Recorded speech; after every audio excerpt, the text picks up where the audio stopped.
entim bangol député bon dam tum yalon ko ama député ko do murde mo den den ama FGM wala yemina jami ko jindo bi not FGM. Not FGM. We are here for restore FC, female circumcision, not FGM.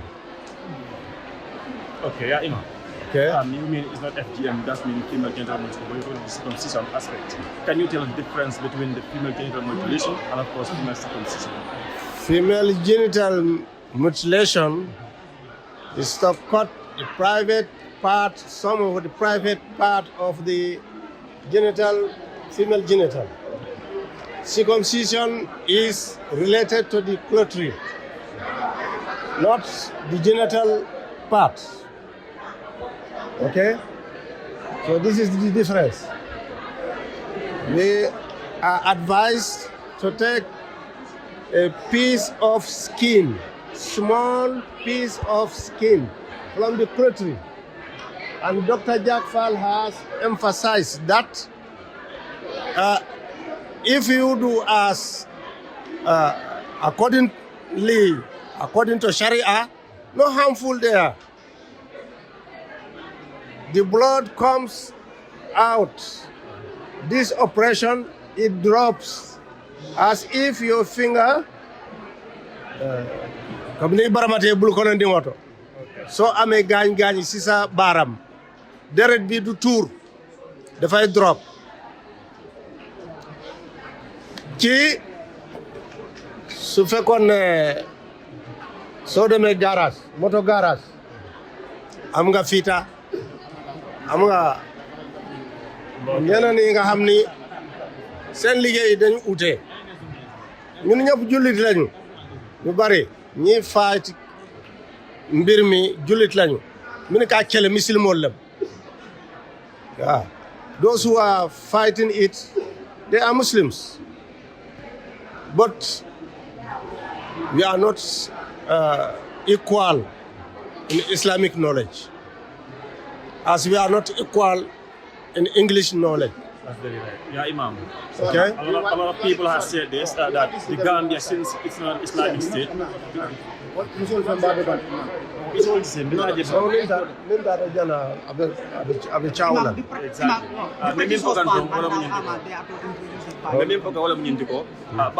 Gambia an Islamic state. For that being the reason, Astaghfirullah. According to them. Understand? Islamic state.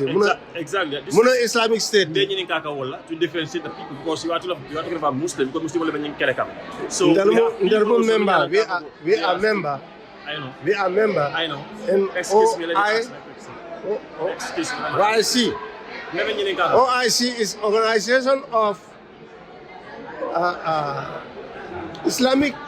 can you give State. Islamic perspective of the FGM? Is allowed in Islam. Exactly. Allowed in Islam or kono. Nam. Lonna lu dolu ko foroselem. Dolu ko hani sunnalemu. Dolu ko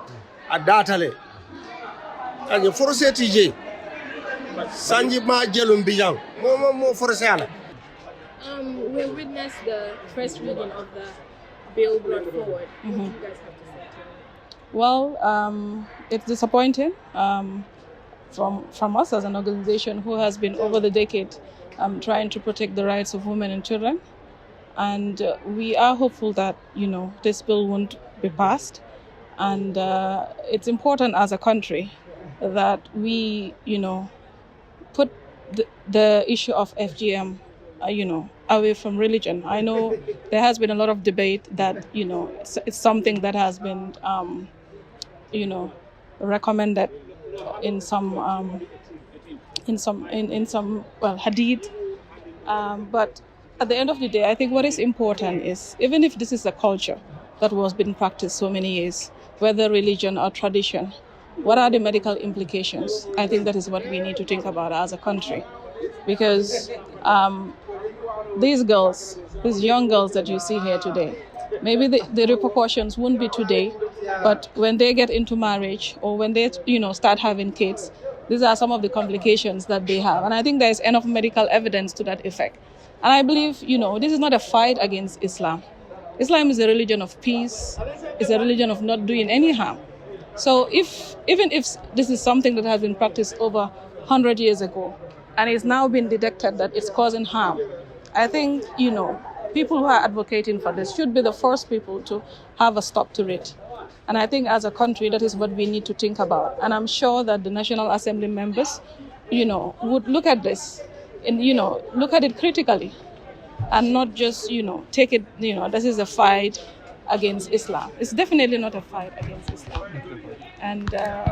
with my basic knowledge of Islam, there is no way where it's stated that the Prophet practiced this amongst his family members. So, and as a country, we follow, as Muslims, we follow what the Prophet did. And if the Prophet did not do it, why are we doing it?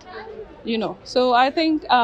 it's rather disappointing as a country. We have moved forward in terms of protecting the rights of women and girls, and it will be really disappointing if we have to go back, start going back talking about FGM in the Gambia. Yeah. So that is what I have to say. What will be your next move if this bill has to be passed? Well, I guess, at this stage, passing of a bill is a right given to the National Assembly. And you cannot,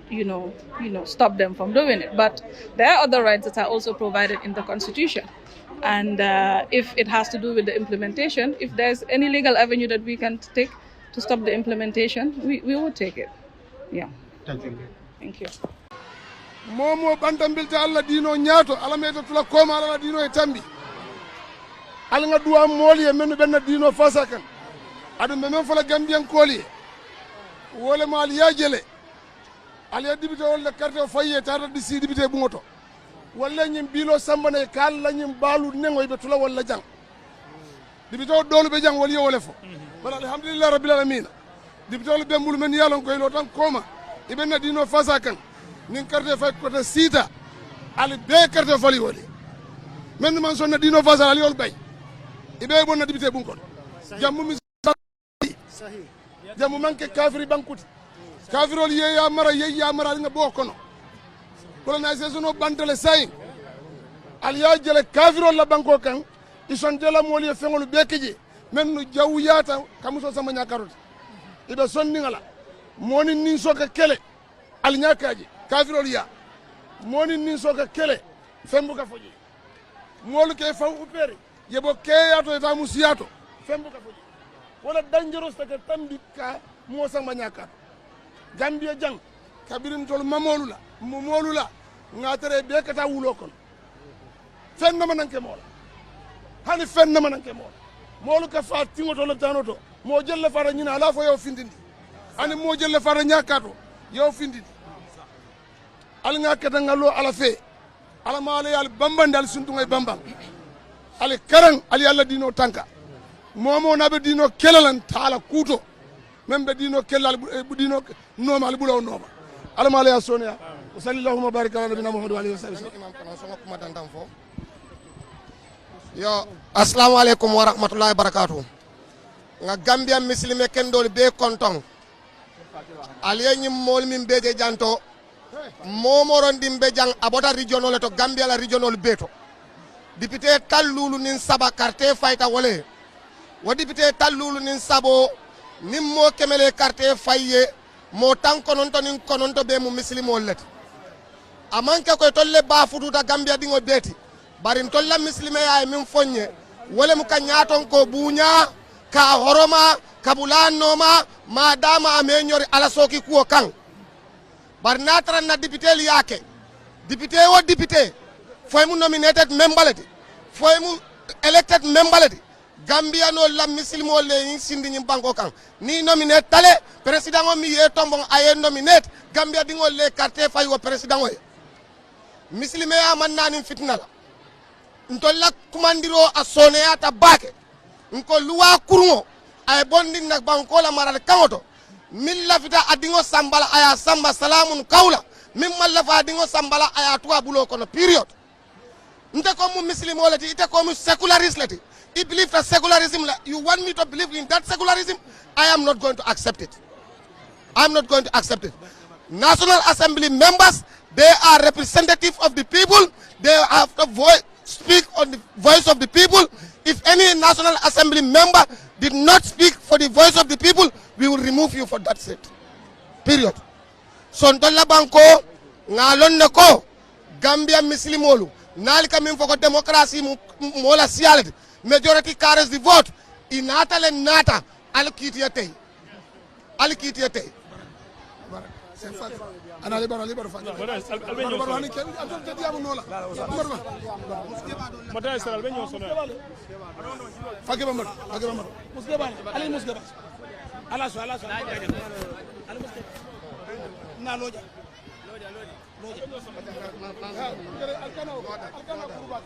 alhamdulillah rabbil alamin alhamdulillah rabbil alamin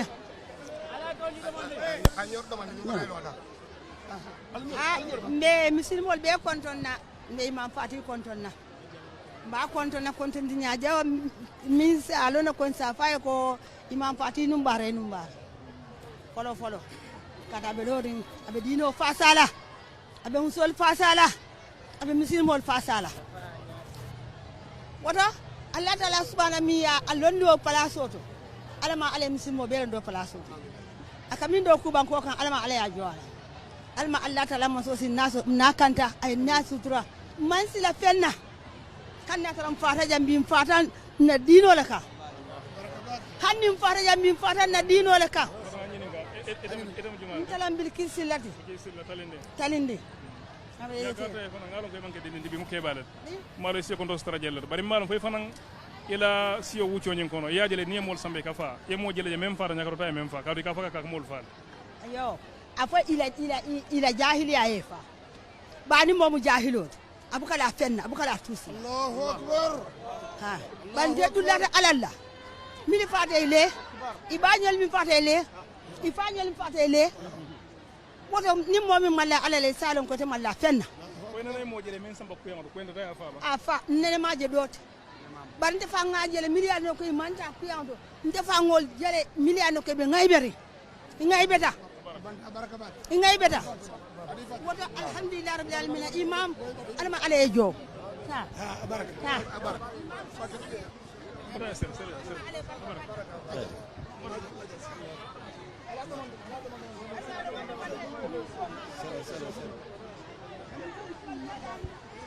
طيب بسم الله الرحمن الرحيم وصلى الله وسلم وبارك ونم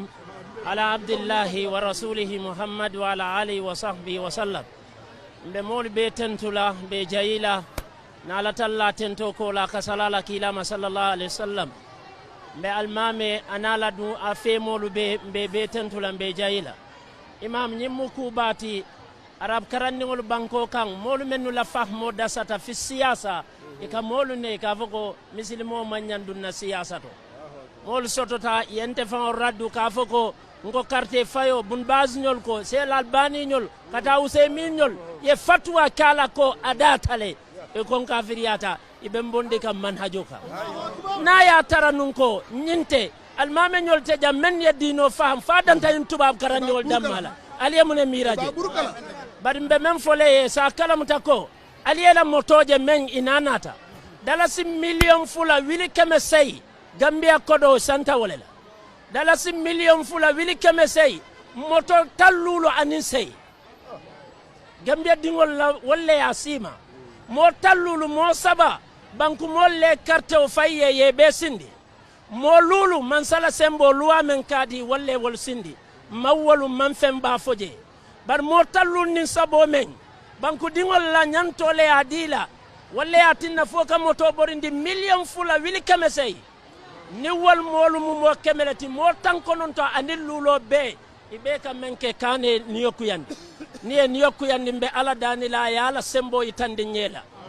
mbe ala danila ya sembo aya itandi nyela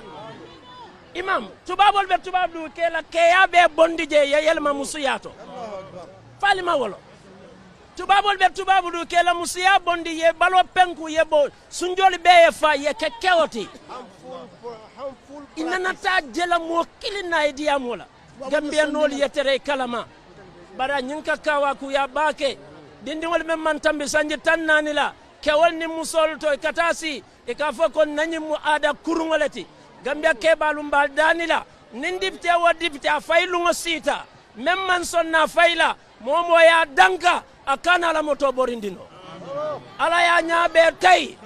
ay kono be fandi fuskurangula ate ala le wono hada wallahu alam wa sallallahu wa sallam ala nabina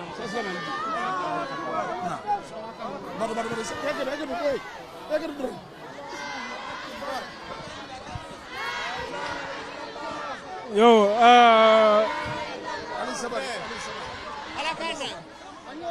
mbe ala tentula kasal kilama sallallahu alaihi wasallam aborin kolaje kaduwanna alfa baye min kedas imam abdallah fatete anin cheikh keba konte anin cheikh fa keba anin misilme fonninkel mul be tuyela hajo bula inata kanku benjang pour ila dinol ñil lungami mulunta imam abdallah wala mu banu quraizata kabri lungamin tenna e boyta misilme muso kan kala kano fundinda bala ka ngay bola banta kila sallallahu alaihi wasallam abada kele wulo ko na nata akabe sila jibril kan ko siwati man si muneketa kelo man bande akaye muntolam akaye banu quraizata kila fundida sallallahu alaihi wasallam ako sahabal yako mo kana lansaro salfo banu quraizata don man lansaro salfa wato tambita foy futa banu quraizata kadu yaje ko iman nyanna salo fon kala fon ni futa da odlat pour kada muslimi ala citi ciling kada o celen bi mol nata wala la jante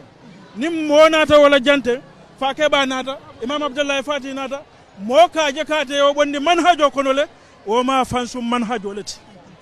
Allahu akbar atala manhajo mi yalon ka te kam mol dundi jake fundindi je wala woti baro manke muslimi ala manhajoti banu qainuka kabriya kila sallallahu alaihi wasallam kabriya jamfa anata la nyapute kan ay busa moma mucceta e befa ay musolta ay walbula anin dindingol baadingol sañi nin ñinne ceren mol kalo e ka jeko nyaka do ta mambetia docteur ya fo ilata ko yemin fo londolem ngaddi bet ñinin ni tema yena nga si yesi docteur londo fo jato dam mato folon pour ngaddi ya mu jela fo fo dino la fo jato kendia babal fo jato kendia ta fengam yalon koy ka fo hadama duma bala ko buna nin cemanta fura min katara ja katara wala ko na naka ta je niya kudura ka je wolle aman jata kendia ti nyani momanta aya tinyala musota asungoto aka balula ay melu bari dolbe je ni tabe balula ay melu na ka warala fanan dumala aka tara fen fulale tema nay je fa doron aka tabul dimolati e ka kafirol mum fo wal ka sambale eta opera eta operate tubabol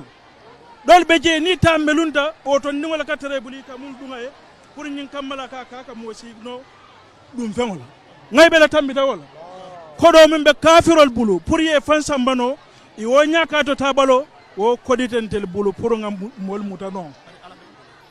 mutano mol nyanta wala lonno mol mi yalon ko i kanani muslimi yala silola e ka fako dinante wal nyaale mata madhhab ash-shafi'i wal yajal ko wajibolam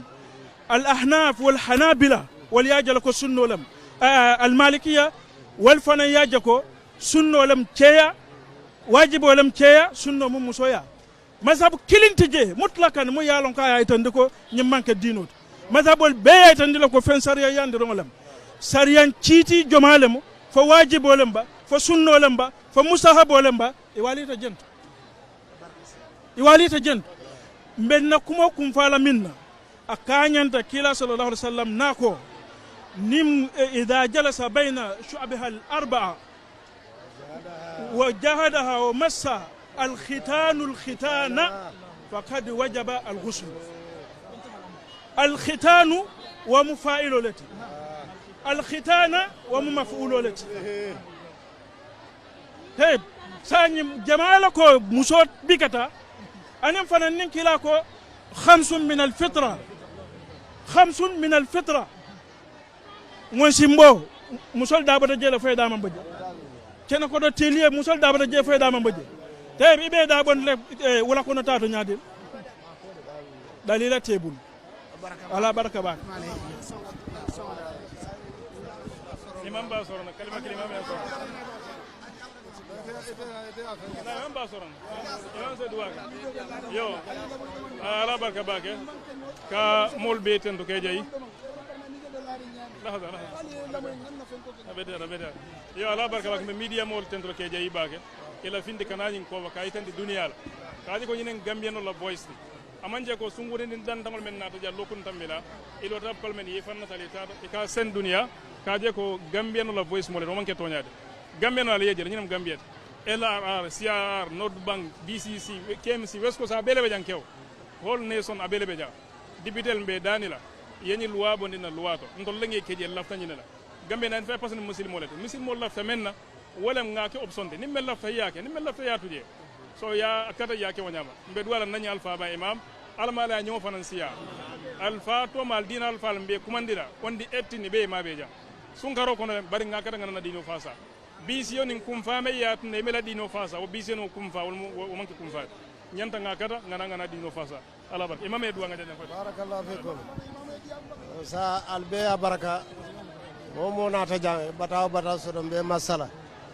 bare celolo min datita mambande nkana mi rafa bantale amambang nga datle nga grand work fananke momo wala député ya kata bak molu ben ko ne ba kata kam bak so mbe jikirim fondinke kafolu la muskunda ce kunda muskafolu wolungoto pour nga funti be nga na jang amanke muzaharati amanke strike ti barkana kana dino support nata wolela so ngalje ko toñero le be larin kan wo toñero la fita wala bondila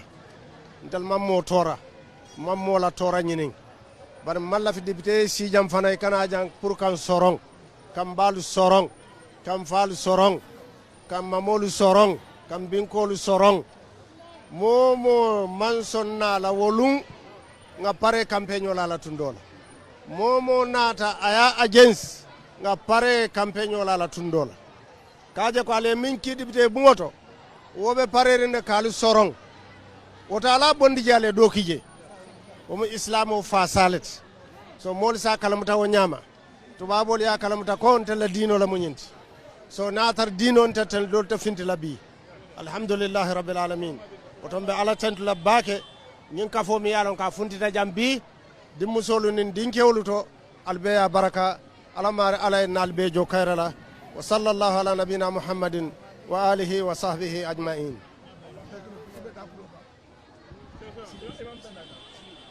yo assalamu alaikum rahmatullahi wa barakatuh mbe mbadi lamoyla be konton na anin jiber lalu mba fola ko nyinketa nye kontane ku bati tumala minna nyaaye nyi musu jamal je adu nyin mu dantaneti gambia musol kono kana itandi ko nyin sunna to ta mun tolla dina leti ada murta benna ada kono fana banku dingo dun kala dino kala bankole kan ala akala ado ta mandala bankole kan ni ala dino mutabulu yala ado mutabulu yake wula kono fengoleti ite anim be yangol lel kanyande woto ite mari la wolem be ayati bar wo mari lala sunno ke o alala ado ke o manke be ayati momo ya fo be ayale mu ite mari mirole doyata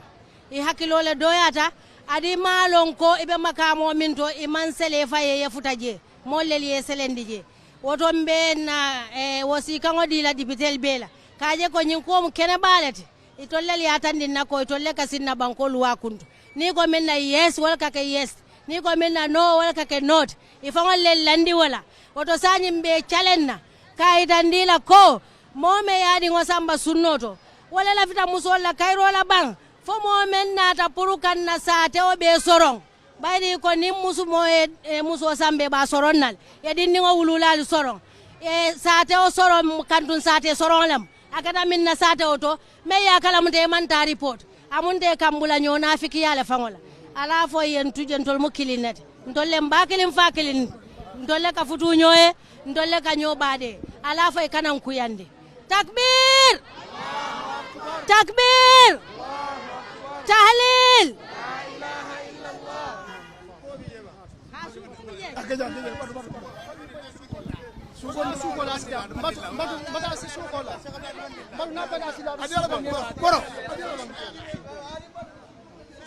aywa ilelele memellaka